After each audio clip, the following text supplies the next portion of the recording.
svarbiausias, šilčiausias prisiminimas iš mokymosi gimnazijoje laiku?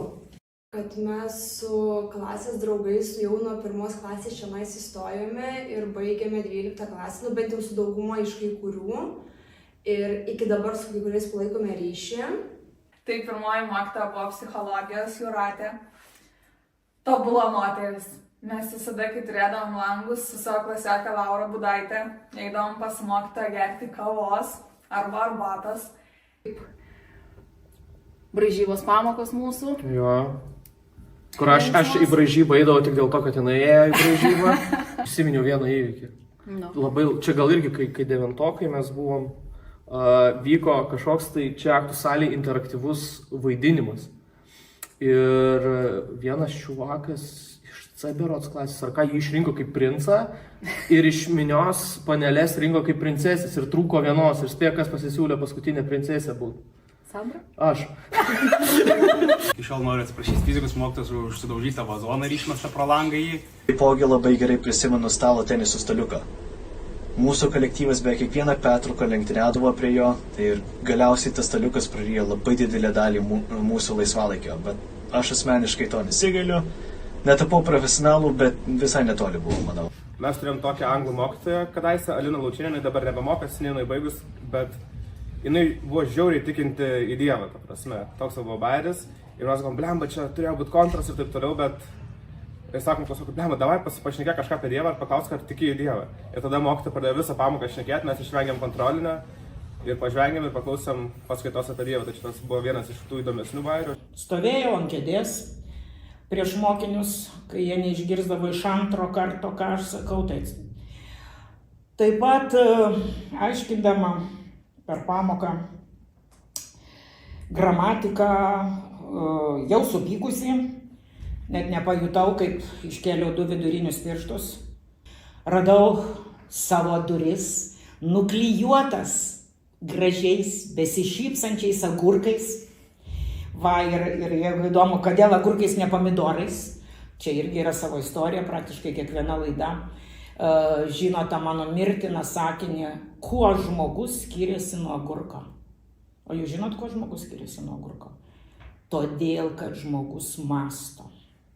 Turėjau vaikinų auklėtinius, vaikinų klasę. Nebuvo nei vienos merginos 12 klasėje. Ir kai atvažiavom čia prie mokyklos,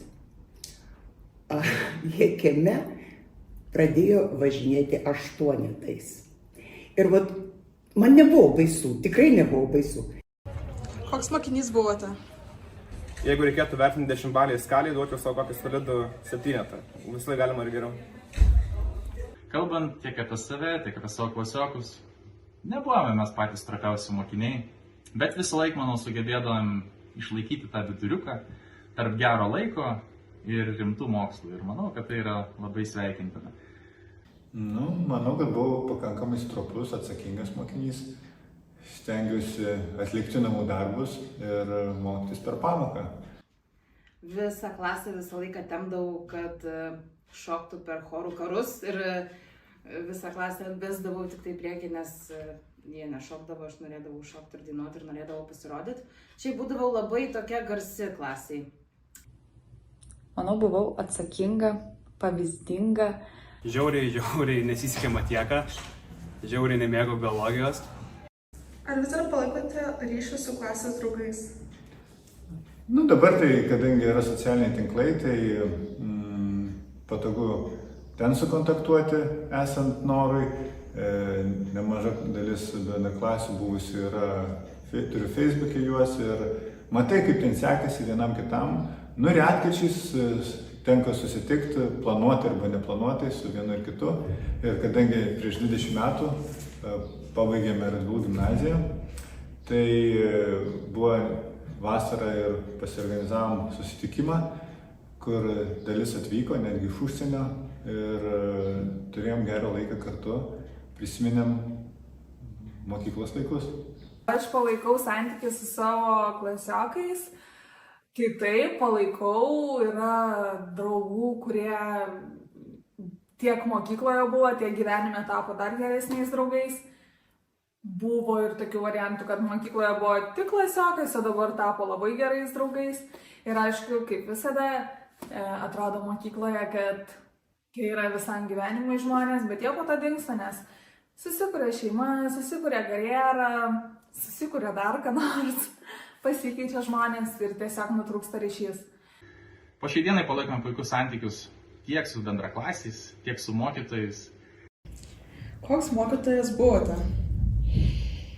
Labai lengva atsakyti, kadangi visada galiu prisiminti, pervertus 12 atsiliepimus, kuriuos laikau 2 batų dėžėse. Ir reziumė tokia būtų, kad buvau griežta, bet teisinga.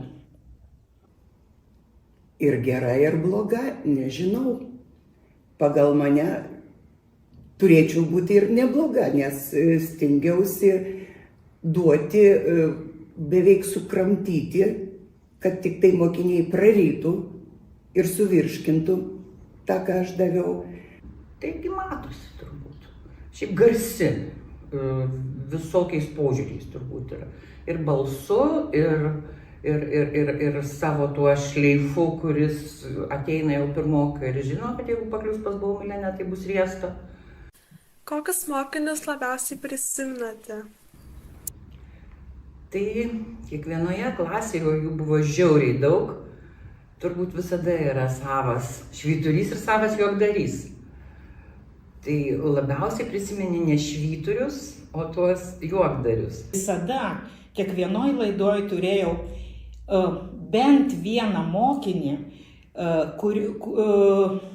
šalia kurio būnant ne tik norėjosi, bet ir reikėjo pasitempti, kadangi tiesiog jų žinios anglų kalbos ir intelektas ir apsiskaitimas darė tokį įspūdį, kad reikėdavo pasistengti. Pačiai humoro jausmas nesvetimas, tai visada man irgi darė įspūdį mokiniai, kurie turi humoro jausmą. Ką galite papasakoti apie savo klasės auklėtoją? Mano auklėtoja Vita, dabar mes esame kolegos, tai gera auklėtoja, tikrai puikiai susitvarkė savo pareigom. Visada, kai reikėdavo kažkokius dalykus tvarkyti, jinai puikiausiai tvarkydavo, visada gaunama reikiamą informaciją reikalingą, kurią svarbu buvo žinoti. Ir tikrai jautėme jos rūpestį ir globą. Gaila, kad ne visi yra tarp mūsų, paminėčiau savo itin gerbiamus mokytojus Kęstutį Kūčių, Niolę Paškevičiūtę, bet tai nekeičia faktų, kad netgi dabar užsukus į gimnaziją jaučiuosi kaip namuose. Prie to fakto be abejo labai prisideda ir mano Zita Kuzminskienė, kuri po šiai dienai dirba mokykloje. Taip pat ir Genutė Kuzmickienė, kuri buvo tarsi savotiškai antra mama tiek man, tiek broliui Sauliui, kuriuos jinai abudu mokino. Ko palinkėtumėte mūsų gimnazijai? Gimnazijai palinkėčiau klestėti, bet kad gimnazija klestėtų, tai mokytojams kantrybės ir kūrybiškumo, kantrybės begalinės, mokiniams irgi kantrybės ir daug darbo, nes mokymasis tai yra labai sunkus darbas. O visai bendruomeniai susipratimo, kad visi mokėtų ir klausyti, ir girdėti vieni kitus. Sėkmės, kad toliau išliktų mokymosi lygis toks pat aukštas, koks ir tikriausiai dabar yra, kad visi mokiniai įvertintų tai, ką dabar turi, kad mokytųsi ir siektų savo gyvenimą tai, ko nori. Gimnazijai linkėčiau daug džiaugsmingų akimirkų tiek mokiniam, tiek kolektyvui, smagiai atšvęsti 20-metį ir toliau garsėti savo pasiekimais Vilniuje, Lietuvoje ir užauginti daug jaunų, atsakingų ir drąsių žmonių. Pirma, noriu perduoti linkėjimus mokytojams. Už tai, kad globojate, rūpinotės, mokinote ir už tai, kad mes jūs atsimename iki šiol. O jaunesniems, tai yra moksleiviam, noriu paminėti 2 dalykus. Tai vienas, kad pastangos atsiperka, o antras, tai kad viskas bus gerai. Kad ir ką jūs padarysite, kad ir kokie bus egzaminų rezultatai, kad ir kas gali pakišti koją, galiausiai jūs vis atrasite būdą padaryti gerai. Tai linkiu, kad būtų kuo sklandesnė ateitis ir gero gimtadienio. Koridoriuose visą laiką prasilenkdavom su dainininku Vaidu Baumila, su eurokomisaru Virginijum Sinkevičium. Ir tai tik parodo, kad gimnazija išaugina visai padarius žmonės. Tad aš labai to džiaugiuosi ir linkiu jums išauginti dar ne vieną ir ne 2. Aš šiaip būdamas gimnazistu niekada nemėgau klausytis ilgų kalbų, dar labiau nemėgstu ir nemoku jų sakyti.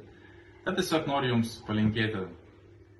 Būkite atsipalaidę, mėgaukitės procesu, nes patikėkit manim, kuomet praeina kažkiek laiko ir prisimeni savo laiką mokykloje, tikrai neprisimeni, kaip tu bijojai egzaminų ar kontrolinių, bet prisimeni iš tikrųjų, kaip buvo smagu ir gera tenais būti.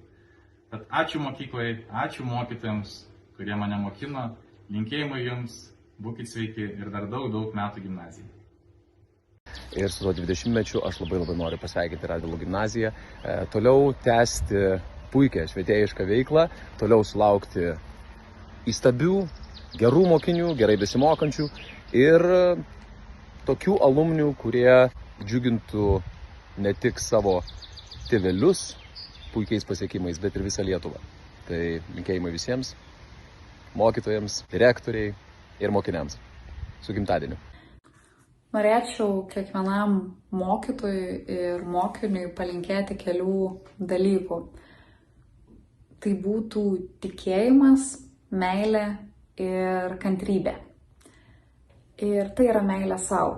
Taip, ne kiekviena diena gali būti gera ir tikrai jinai tokia neturi būti, nes ir apie tai yra gyvenimas, kad mes patiriam viską. Ir dėl to ir noriu palinkėti tos meilės savo, darbui, veiklai, kam tik tai norit. Ne tik gerų pažymių, ne tik gerų mokytojų, ne tik tų žinių, kurias jūs čia gaunat, taip, visą tai taip, bet svarbiausia tos atmosferos, kuri atėjus į gimnaziją neleidžia iš jos išeiti. Taip, kad ir mokyklai paruošti asmenybės, ir visai mokyklos bendruomeniai mylėti ir saugoti savo mokyklą. Jo, o ypač gimnazistams tai pasakysiu tokį gyvenimo patarimą, kad tikrai nebijokit rizikuoti. Nes yra pasakymas, kad kas nerizikuoja, tas negeria šampano, bet taip ir yra. Aišku, tu dėksi 1, 2, 3 kartus, bet po to kažkaip vis tiek pasiseks galiausiai. Dabartiniams gimnazistams